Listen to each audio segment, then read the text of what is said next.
Good morning and welcome to the 6th Sunday of Trinity and our short talk here at St John the Baptist in Bisley. I hope you are all well. Please do keep in touch with us, we love hearing from you. Just one quick notice, we are going to be opening our church for private prayer.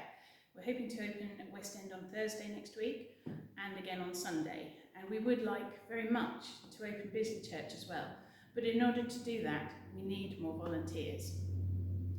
The criteria is if you are not in any of the vulnerable groups and if you are in good health, have no COVID symptoms, then you could possibly fit this criteria, and we need people in those groups to help.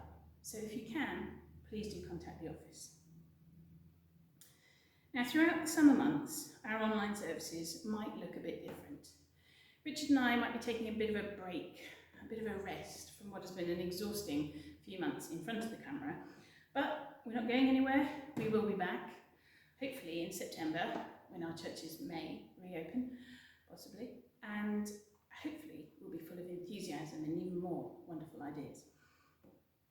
So, as we head towards this summer period, let us pray and thank God for our wonderful world, for our families, for our friends, and for all the opportunities that summer may bring us.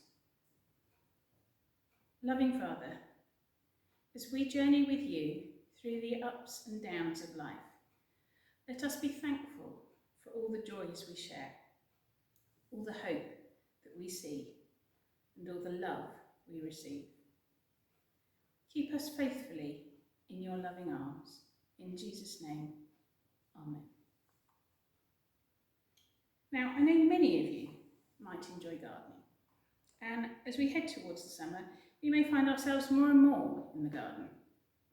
We may also find, especially if you came to my garden, not just the plants we want to grow there, but also the plants that we don't, the weeds. And unless you're a really good gardener, it can be difficult to tell the difference between the plants you want and the weeds you don't, and I am not a gardener. Now, these two plants, one of them apparently I want in my garden, and the other apparently I don't. Well, this one looks far more healthy. You might think that perhaps this is the plant I want. Actually, it stings and I don't. This one, that looks a bit raggedy and a bit hopeless, but apparently all hope is not lost, is definitely one I do want, because I can put it in my pins. Now, unless you really know your plants, it can be easy to pull up the wrong ones, mistaking them for weeds. Jesus told us a story of a farmer sowing good seed in his field. In fact, it's our gospel reading for today and is taken from Matthew 13. Having sown the wheat seed, the farmer's enemy sowed weeds among the wheat one night. The two plants grew up together, side by side. The servants asked the farmer if they should go into the field and pull up the weeds, but the farmer said no. He told his servants that by pulling up the weeds, he might unroot the wheat. Need to put my teeth in.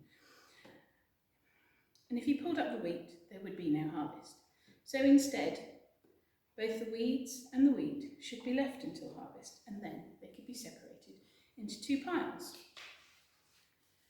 Now, when Jesus told his listeners that story, they would probably have realised that the weed he was talking about may well have been bearded darnel. The weed looks very much like wheat.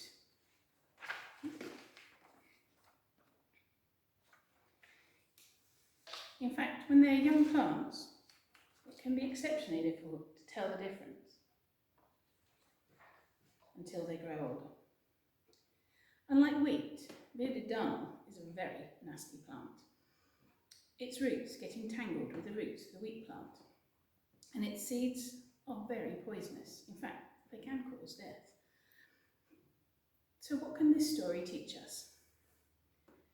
Well, Jesus later explained to his followers what the story meant. He said that the good seed, the wheat, stood for the people who love God, who have chosen to live under his kingdom rule, whereas the weeds are the opposite and stand for those people who do not love God. Both the people who love God and those who don't live in a world alongside one another.